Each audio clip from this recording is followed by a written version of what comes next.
Hi, I'm Victoria. Let's talk about describing people.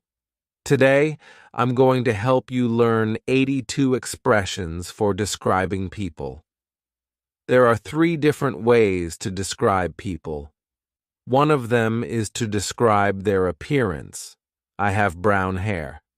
The second way is to describe their personality or character. I'm optimistic. The third way is to describe their actions or hobbies. I'm a teacher. I like cats. Today, we're going to specifically focus on how to describe someone's or maybe your personality and character. Have you ever taken a personality test? These kinds of tests try to tell you something new about your character or maybe put you into a category. You are a comforter. You are enthusiastic. You are a pessimist. Personally, I hate almost every personality test. Why do I need a test to tell me about my personality? I already know my personality.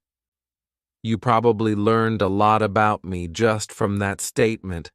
I don't need a test. I don't need someone else to tell me about my personality. Having said that, sometimes personality tests can be really helpful for expanding your vocabulary so that you can accurately describe people. Maybe you just got a new job and you want to tell your husband about your boss. You want to explain your boss's character, or maybe how your boss looks, or some things that your boss does. Or maybe you're on a first date with someone and you want to tell them the wonderful things about your personality. You need to describe yourself. In this lesson, I'm going to give you the vocabulary to accurately describe other people and also yourself. Today, I want to ask you 6 questions to learn more about your personality. The goal is to choose some of these nouns and adjectives and create a sentence or maybe a couple of sentences describing yourself. If you feel like this is too personal, you can kind of create a list for someone else in your life. At the end of this lesson, I have some extra special material. You're going to see a conversation with 5 native English speakers where we try to describe each other. Hopefully, this will help to also expand your vocabulary, but you'll have to wait until the end of this lesson. All right, let's get started with the first question on this personality test. Personality test question number 1. Are your travel plans generally organized? What about your home and office? Are they pretty tidy? Tidy means clean. Things are orderly. Think about this for a moment. Organized. Tidy. Does this describe you? Think about this for 3 seconds. Choose yes or no. 3, 2, 1. Let's say you decided to say yes. My travel plans are generally organized. My home and office are pretty tidy. Some great adjectives we can use to describe you. I'm organized. I'm put together. I have it together. Here, we're talking about your life. You have your life together. It is organized. I'm organized. I'm put together. I have it together. Or you might say I'm a type. A type is compared to B-type, which we'll talk about in just a moment. A type means that you are quite orderly. There is a place for everything in your life. You might also add a qualifier to some of these expressions. I'm somewhat A-type. I'm kind of A-type. I'm pretty A-type. Here, we're lessening it a little bit. You're not 100% A-type. You're not 100% organized. I'm somewhat organized. Okay, That's fine. Most of us are kind of in the middle of a lot of these categories, so it's good to use these qualifiers. I'm somewhat organized. You might also say, if you said yes to this, that your travel plans are generally organized. You might say, I'm a doer. Doer. Here the root word is do. You do things. You don't just think about them and wait for something to happen. You do things. You take action. I'm a doer. Or you might say simply, I'm clean. Things in my life are clean. I'm a clean person. If you said no to this, no. My travel plans are not orderly. My home and office, they are a wreck. Well, what are some adjectives we can use to describe you? You might be spontaneous or creative. What if you are not A type? You are B type. B type means that you don't always have things orderly. Maybe you tend to be slower at doing things. You think about things a lot. Usually B type people might be a little more of the creative, spontaneous type. That's why you're in this list. Then we have some negative words that we can use to describe these people as well. You might be scatterbrained. Here, we can imagine in your head things are not orderly. They are scattered. Scattered means unorganized. If you say to someone you are scatterbrained, it is not nice. You could say it about yourself. That's fine. I'm scatterbrained. But you don't want to say that about someone else. During today's lesson for these words that are definitely rude to say to someone else, I put a little star beside it so that you know I should probably be careful saying this to other people because these are always negative. The final thing you might say if you said no to this question is, I'm not clean. I'm messy. My life is messy. My house is messy. Just things are not organized. I'm messy. Did you write down some words that relate to your personality? All right. Let's go on to the personality test question number 2. Question number 2. Is it easy to stay relaxed even when you have pressure? Do small events not change how you feel about the rest of the day? Maybe a small negative thing happens and who cares? It doesn't bother you. You can just easily forget about it. Think about these questions. Is it true for you? Yes, I can easily stay relaxed even when there's pressure. Yes, I can easily forget about little annoyances during the day. Or no, it's hard for me to feel relaxed even when there's pressure. Think about this for you, and let's talk about some words in 3, 2, and 1. What if you said yes to this? It's easy for me to feel relaxed even when there's pressure. Yeah. If there's small, annoying things that happen during the day, it doesn't bother me. What are some words we can use to describe you? You could say, I'm easygoing. Nothing phases me. I'm optimistic. I'm even-keeled. We talked about this word in a previous lesson where Daniel and I talked about our relationship, our marriage together. He said that I'm even-keeled. This is a great word. You might say I'm confident, I'm calm, I'm rational.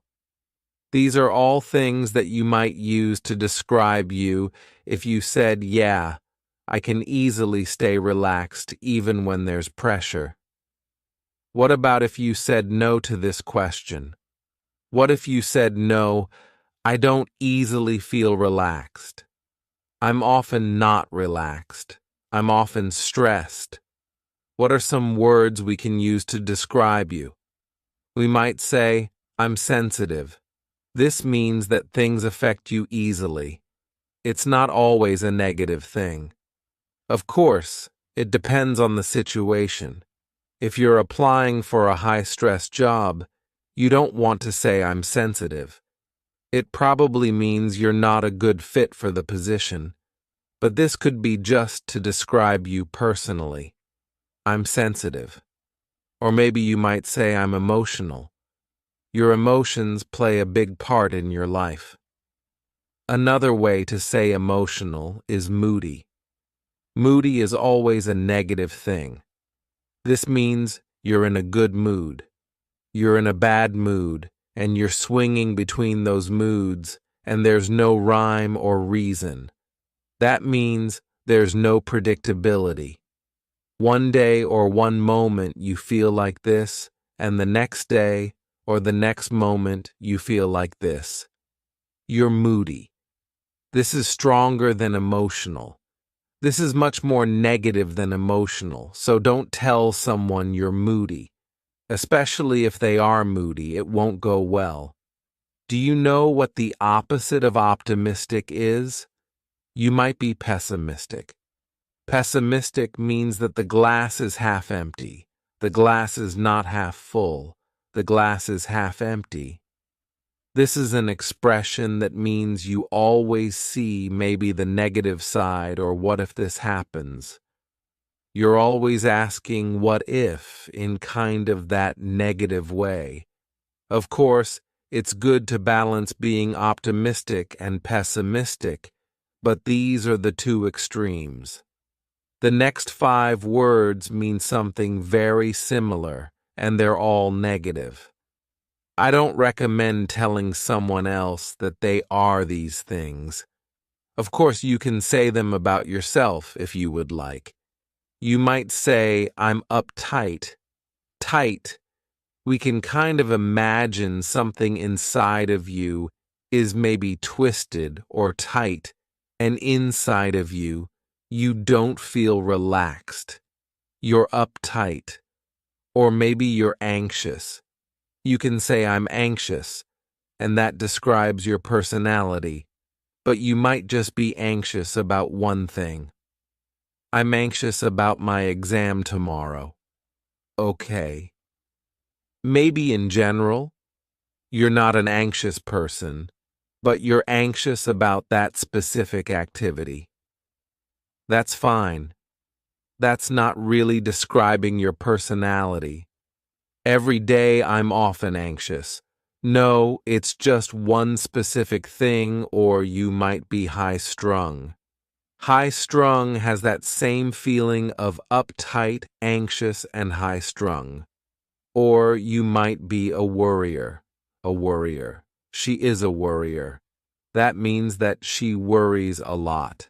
This defines her personality. She's a worrier.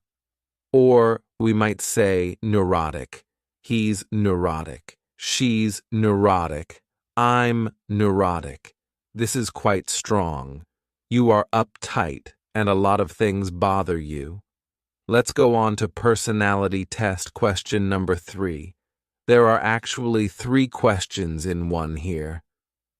They are: is it difficult to introduce yourself to new people?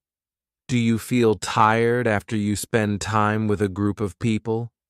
Is a good book or a good movie more interesting than a social event? Think about those questions for a moment. Is it difficult to introduce yourself to new people? How do you feel when you get together with a group of people? Do you feel tired? Think about that for a moment.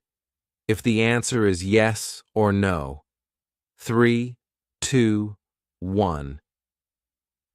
Let's imagine that you said, yeah, it's difficult to introduce myself to people. I think that when I get together with a group of people, I feel so tired. I would rather read a good book or watch a movie than go to a social event. If you said yes to this, let's talk about some adjectives that can describe you. You could say, I'm reserved, I'm shy, I'm timid, I'm introverted, or just simply I prefer small groups. I know some people are like this. They don't like big groups. They would rather get together with just one other person, or maybe 2 or 3 other people, not a group of 20 people. I prefer small groups. I'm introverted. I'm reserved. I'm shy. I'm timid. These are all great words. What about if you said no? I feel energetic when I get together with a group of people. I would rather go to a social outing. It's no problem to introduce myself to new people. What are some words we can use to describe you? You could say I'm outgoing. I'm the life of the party. Now, for this expression, it's probably better that someone else says this about you just because it's maybe not so humble if you say, I'm the life of the party. It means that everybody loves me. People love talking with me. It's probably better if your friend said, yeah, Victoria, she's the life of the party, instead of me saying it about myself. But this might be an expression you can use to talk about someone like this. Or you might be the opposite of introverted, extroverted. You are at ease in social situations. You take initiative. You are social.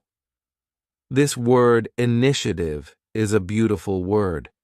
We can imagine that when there are 2 people maybe in a gathering and they both are kind of looking at each other, but they don't really want to start a conversation. The person who starts the conversation, that person takes initiative. They took that opportunity. If you have no problem introducing yourself to other people, or maybe asking questions at a store, you take initiative. Let's go on to question number 4 of this personality test. Do you often get lost in thought and kind of forget your surroundings? Do you often think about the meaning of life? Do you get lost in thought?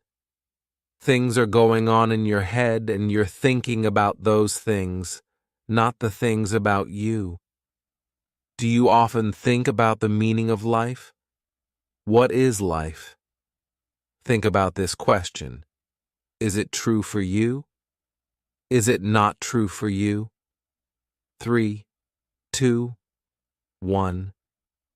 Let's imagine that you said, yeah, I do often kind of get lost in thought. Yeah, I do think about the meaning of life often. What are some words we use to describe you? You might say, I'm deep. Now, this is an expression kind of like I'm the life of the party, that it's not so humble. If someone is deep, this is a compliment. It means that they have a lot of wisdom. It's probably better for you to say it about someone else. I really like talking to my cousin. He's so deep. He has such interesting thoughts. Instead of saying it about yourself, you may also say, I care about finding truth. This is another way deep. I care about finding truth. Or you might be the kind of person who is critical. I'm critical of things. If someone tells me something, I often question it. Is it true? Is that real? On the negative side, you might say cynical. Cynical is always a negative word, and that just means that, yes, that person asks questions, but they always doubt. They're not just asking questions, but they're always doubting. Is that true? There's no way that that's true. They're cynical. They're always doubting. If you often get lost in thought, you might say, I'm a dreamer. I often like to daydream. I'm lost in my own world. I live in my head. They're not things that you want to say in a job interview, but they're not necessarily bad, so you can say them to your friends or say them about yourself. If you want to say this in a negative way, you could say, I'm a million miles away, or she's a million miles away. She's not paying attention. She is a million miles away. That's pretty negative. Then, if you want to be really negative, you could say, I'm an airhead. We can imagine your head is filled with nothing but air. I'm often lost in thought, and I forget the things around me. I am an airhead. This is a similar category as someone who often thinks about things, but it's quite different from being deep. If you're deep, your head is filled with a lot of thoughts. But then, on the negative side, you might say airhead for having no thoughts. You're often lost in your own world. You're often in your head, but you're not thinking about anything. Just an airhead. What if you said, no, I'm not often lost in thought. I don't really think about the meaning of life that often. Life is life. No. Why would I care what the meaning of life is? What would you say on the other side? You could say I'm alert. You don't often get lost in your thoughts because you're looking around. You are alert to the things going on around you. You notice little details. Maybe people who are lost in thought, they're not thinking about the physical details around them. They don't realize there's a cup over there my friend just walked by. If you are alert, you're noticing those things. You might also say, I'm detail-oriented. You notice lots of little details, or you might say, I'm astute. These are great things for a job interview. I'm detail-oriented. I'm alert and astute. This means that you will not forget little things because you are organized. You are able to keep track of physical details. Similar to alert, you might say aware. I'm aware of my surroundings. You're not lost in your head. You are aware. Or you might be a realist. A realist. This is quite the opposite of somebody who's thinking about the meaning of life. Well, if I think about the meaning of life, I'm never going to really find out, so why would I waste my time? A realist would say that. If you think, you might be a realist, or you might just be practical. Practical and a realist are both quite similar. You are practical. You're not going to waste your time if you know that something won't be profitable or won't be helpful. I don't think it's really helpful to contemplate the meaning of life. I'm just practical. This might be something you can use to describe you. Let's go on to the next question. Personality test question number 5. When you want something, do you often not change your mind? When you want something, do you often not change your mind? Think about this. Is that true for you? You don't change your mind, or I'll say I change my mind. Well, it's not so serious for me. Think about this. 3, 2, 1. Let's imagine that you said, yes, it is true for me. When I want something, I don't often change my mind. What are some words we can use to describe you? We could say, you are diligent. You're motivated. I want to study English. I'm going to become fluent in English. I'm going to feel more confident in English, and I will be diligent. I will study every day. I'm motivated. I will study every day. You want something and you are not going to be distracted. These are positive expressions. They're great for job interviews. They're great general personality traits. There are some negative ways to describe this as well, though. You might be stubborn. We have a lovely idiom, stubborn as a mule. Or we might say you are headstrong. Headstrong, this means stubborn. When you want something, you often refuse to think about other options. I want this. I want this. I want this. I'm not going to think about other things. I'm stubborn. Or you might be adamant. Adamant, this means that you stick with your opinion. Let's imagine that you're a teenager and your mom says, I heard that you were drinking beer with some friends behind the school. You say, No, Mom, I wasn't doing that. I don't know who you were talking with, but it wasn't me behind the school doing that. She says, Well, I heard from this person that you were doing it. You stick with your opinion. No, it wasn't me. It wasn't me. There's no way that was me.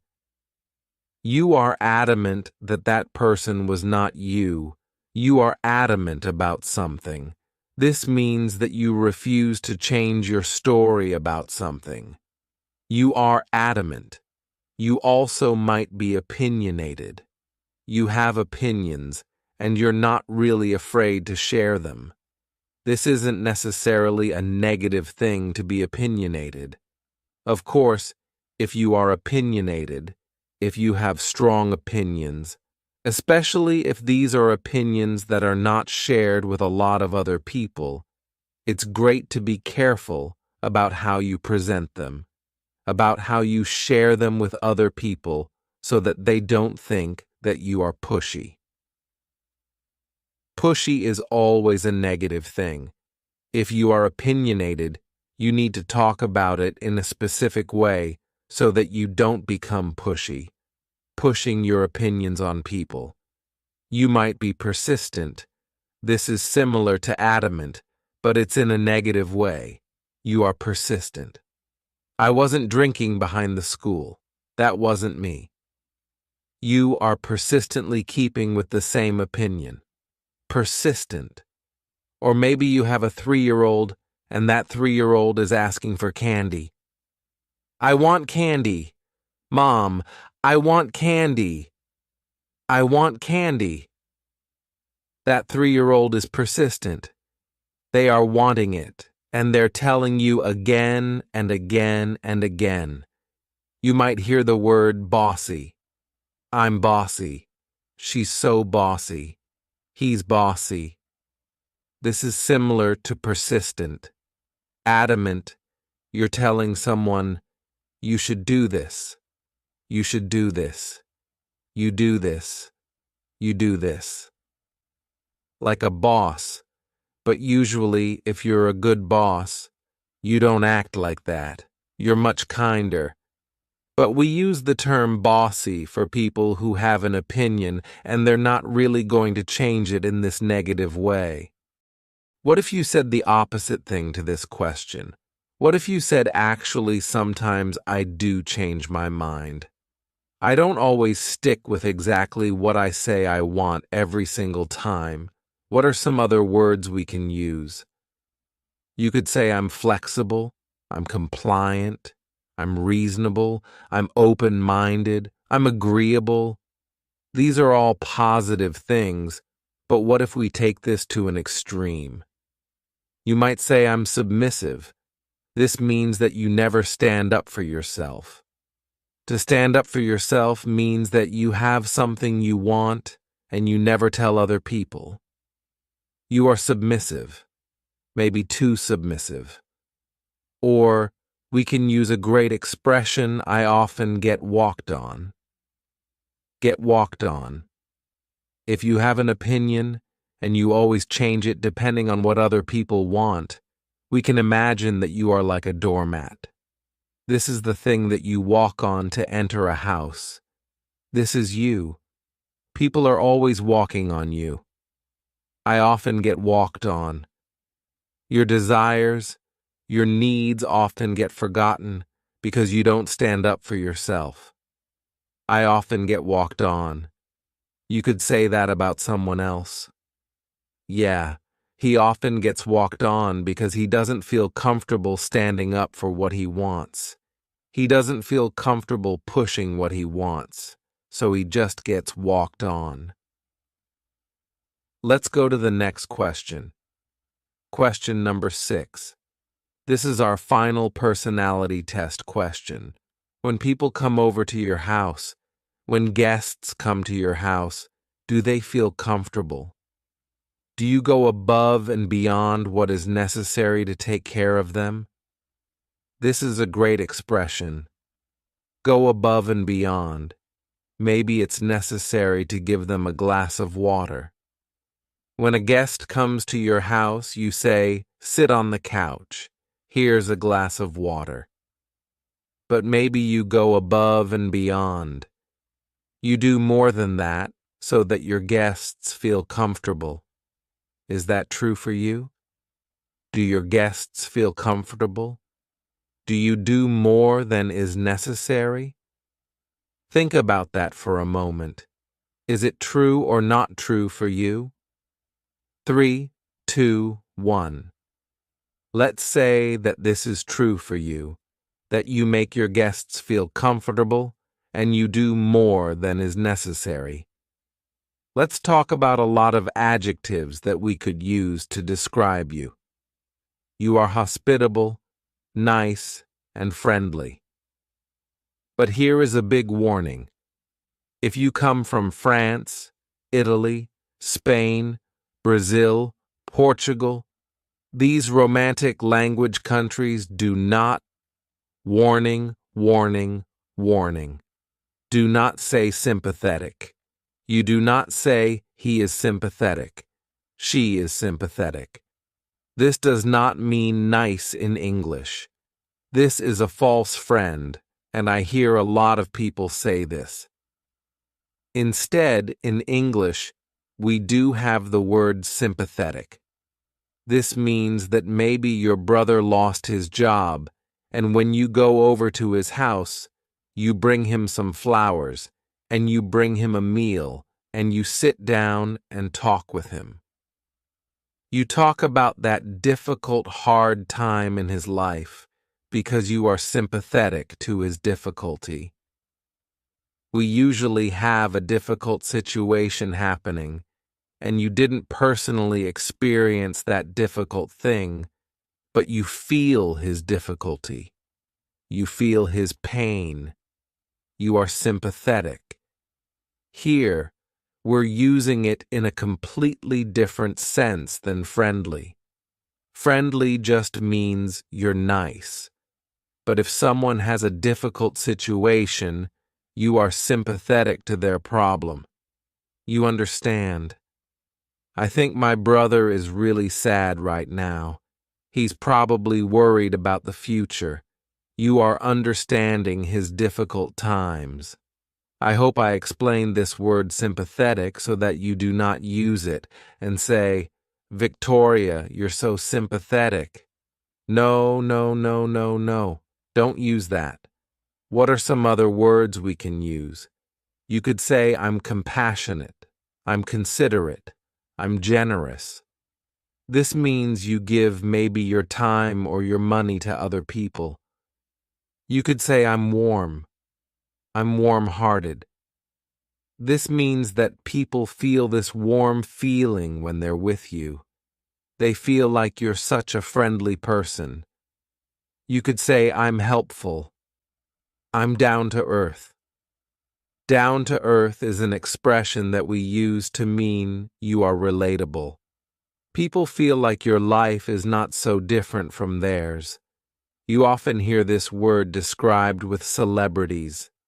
Celebrities, movie stars, they have lives that are much different than our own, so they seem kind of untouchable, so different, but maybe there is one celebrity who relates to the problems of normal people. Someone might say, "Yeah, she's really down to earth. She's down to earth. Her feet are on the earth. She's down to earth." Or you might say she's sincere, she's genuine, she's really herself, She's not faking it. She's dependable, or I'm dependable. Your friends know that they can depend on you. What if you said no to this? I imagine that you probably didn't say no to this about yourself, but you probably know somebody like this. Let's talk about the opposite. Someone who is maybe not so generous, not so considerate, or so friendly.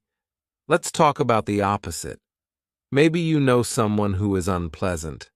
This is a little bit of a nicer way to say they're so annoying. They're such a terrible person.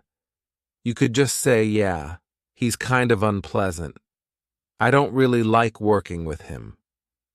Unpleasant. Or someone might be selfish. They're not generous. They don't like to go above and beyond. They're kind of selfish. Or maybe you know someone who is self-centered.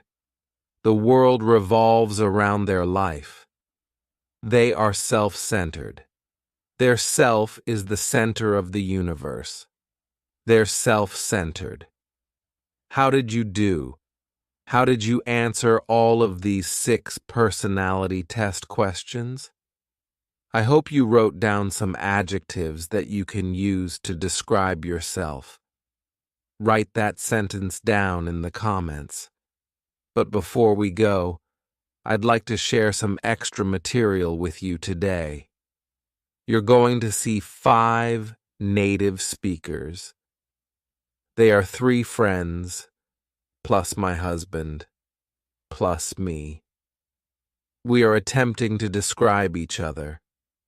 I sat down with each of my friends individually and asked, how would you describe this person? How would you describe that person? I didn't tell them specifically to describe their personality or their character, but you'll see that a lot of these people, they did describe their physical appearance a little bit. But most of these descriptions had to do with their personality or character. You're going to hear some of the words that we just talked about, and maybe you'll hear some new words as well. Let's start with my friend Eliza. You're going to meet Eliza, Hazel, Laurel, and Daniel. They're going to be describing each other. Let's see what everyone has to say about Eliza. Let's watch. Eliza. Hi, I'm Eliza. Hazel. Gosh, Eliza is witty and sarcastic to a fault. Victoria. I'd say so. Hazel. She's super inquisitive and very literate. I'd say that's a very good description of her. Victoria. For sure. That's something that I first recognized about Eliza is she's really inquisitive. She asks great questions. Hazel. She's curious about life. Yeah, I'd say she's adventurous for some things like travel or things like that. Not so much food. She's very loyal friend. Laurel. Eliza is very sarcastic and smart, quick-witted. She's funny, and she has nice, pretty long brown hair. Victoria. That's true. Daniel. I would describe Eliza as very curious. Out of many people I know, not many people will ask you questions a lot. When Eliza asks you a question, she'll ask more and more questions, which I'm not hating on. I think it's great. She's also very assertive. Whenever she has an opinion, she usually makes it very clear. It's not hidden in any way. She's also very friendly, though, so the assertiveness doesn't get in the way of her friendliness. Her friendliness shines through. Victoria. You just heard some amazing adjectives to describe the wonderful person of Eliza. Let's go on to the second person. You're going to meet Hazel, and let's see how everyone describes Hazel. Hazel. Hi, I'm Hazel. Eliza. Hazel is a short little person and she has brown hair and amazing freckles and she's very creative. She's an introvert. She's a good painter. She's very smart. She's well-traveled. Victoria. Those are all true things. Laurel. Hazel is short like me and she's kind of got she's dry-humored, so very subtle, also very smart and well-traveled. She's lived in lots of different places. Daniel. Hazel. Hazel is very reserved. Yet when you get to know her, she's very fun-loving. She's also very curious. She's kind of geeky. She likes Harry Potter and Star Wars and stuff like that. Yeah, she's very fun, and if you get together with her at a party, you're going to have a good time. Victoria. I hope you enjoyed those adjectives to describe Hazel. Let's go on to Laurel. How does everyone describe Laurel? Laurel. Hi, I'm Laurel. Eliza. Laurel is also a short little person. She's got sort of blondish brown hair, sort of a darker shade of blonde. She has glasses. She, to me, is very businesslike, and she likes to tell stories with a lot of detail, which are always interesting. Hazel. Laurel is short, with short hair, glasses, and I think she's a geek. Victoria. Could you explain what you mean by geek? Is that her interests? Hazel. Yes. A little bit about her interests. She's, like Eliza, curious about different knowledge and stuff. She loves Star Wars, Harry Potter. Victoria. Exactly. That kind of stuff. Hazel. Harry Potter. Movies. She's definitely a movie buff. She can remember almost everything, all these weird random details. Victoria. Her mind is like a steel trap. Hazel. Yes. Victoria. She knows everything. Hazel. Yeah. I think she's also a very loyal friend and very caring. Victoria. Yeah. I've been friends with her for 10 years and I feel like she is that kind of person. Hazel. She makes an effort. Victoria. Yeah. Hazel.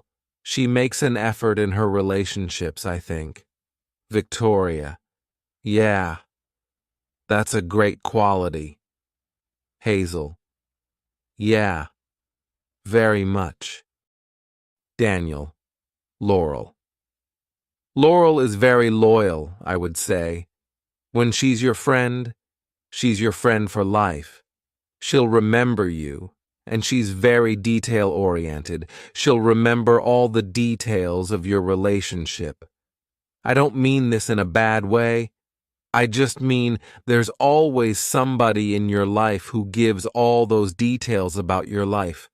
She also knows a lot about, from my perspective, a lot about pop culture. She's always filling me in on the details, and maybe I understand something that she also understands, and we can have a funny conversation about that. Usually, Victoria doesn't understand. Victoria. Yeah. I don't know much about pop culture, so Laurel is my window into this world. She allows me to learn that stuff. Victoria. I hope you learned some great words with those explanations. Let's go on to my husband Daniel and see what everyone else has to say about Daniel. Daniel. Hi, I'm Daniel. Eliza. Daniel. Daniel is so fun. Daniel is this tall, skinny ginger. He's got very great, amazing red hair. He always has a lot of energy. I think he's always like, I'm Daniel. Victoria. He does have a lot of energy. Eliza. I feel like, Has a lot of strong opinions about things, which I really like. He's married to you and has a baby. Victoria. That is true. Those are all true facts. Eliza. I think he's very relaxed in some ways, but also cares about details in other ways, which is kind of hard to describe, but it's true. Victoria. That is true. Hazel. Daniel is a tall, skinny redhead. Victoria. That is the first thing Eliza said too. Hazel. I think he is very creative. I would probably describe him as adventurous, not afraid to take risks, inquisitive, opinionated. I think he has opinions and he's set in his way, but I think he's also open for discussion. Victoria. Okay. Hazel. Yeah. Laurel. Daniel. Oh, Daniel. Victoria. Other people said that too. Daniel. Oh, Daniel. Laurel. Daniel is thin, and he has red hair, very red hair. He can be kind of loud and enthusiastic. That's a good word for Daniel. Victoria. Enthusiastic. Laurel.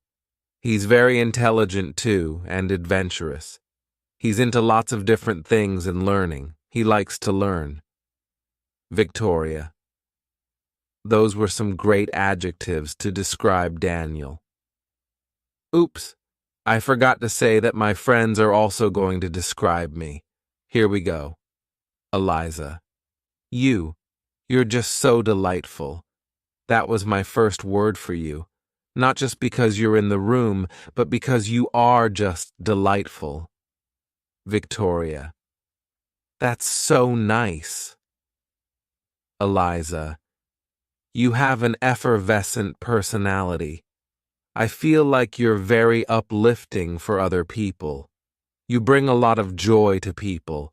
I feel like you always seem like you have it together. That's definitely my most overarching impression of you, is you have it together. You're also a very good host. You're excellent with hospitality. Victoria. Thank you. Eliza. Obviously, we share a love of reading, so I know that you're very well read. I like that you get very interested in specific topics. Victoria. Whenever the topic. Eliza. Whenever we read a book, she's like, I went and did research and I found this out and this and this. It was just very interesting. Victoria. I think that's quite true that when I'm interested in something, I'm really interested. Eliza. You go all the way. Victoria. Just go into it. Yeah. Well, thank you for your kind words. Eliza. Yes. Hazel. Victoria. Victoria. Tell me what you think. Hazel. I think you're probably one of the kindest people I've ever met. I think you're just very genuinely nice. Victoria. Thanks. That's really sweet. Hazel. I could be wrong. Victoria. You know when you're not around, Hazel. I'm evil. Hazel. I think you're also very inquisitive and very literate. Victoria. I like to read. Hazel. I think you are very curious about the world and people like this. I think where you and Daniel fit well together, he seems super creative, comes up with ideas, but you're very good at implementing ideas. I think you're good at keeping people on task. Victoria. Okay. Hazel. Focusing on the point. Victoria. Yes. Hazel. I think you need that. You run your own business, so I think that is a good quality. Victoria. Yeah, got to be able to focus. Hazel. Yes, exactly. Victoria. That's great. Hazel. I think you are very good at having fun, but also getting the work done. Victoria. Being serious when I need to be serious. Hazel. Exactly. Laurel. Victoria is kind and warm and likes to learn as well, well-traveled also, and you have pretty brown hair too. Victoria. Thank you. Daniel. Victoria. Victoria. No pressure. I'm your wife. I'm sitting right here. Daniel. Number one adjective is wonderful. Victoria. Thank you. Daniel. Victoria is probably the nicest person on earth. By nicest, I mean almost just like sincere. She's always very sincere, very caring, very curious, always sincerely interested in most people's topics. Like I'll hear even a boring person say something and she'll be like, "Oh, well, very interesting." I don't think she's making it up either. I think she's seriously very interested. Victoria. Yeah, life is interesting. Everyone has something interesting if you listen close enough. Daniel. Yes. She's also very fun-loving. You can do a lot with her. Obviously, I like Victoria a lot because I decided to marry her. Victoria. I'm glad you like me a lot. Daniel. We get along very well, and I like, about 99% of Victoria. Victoria. Thank you. I won't ask about the 1% yet.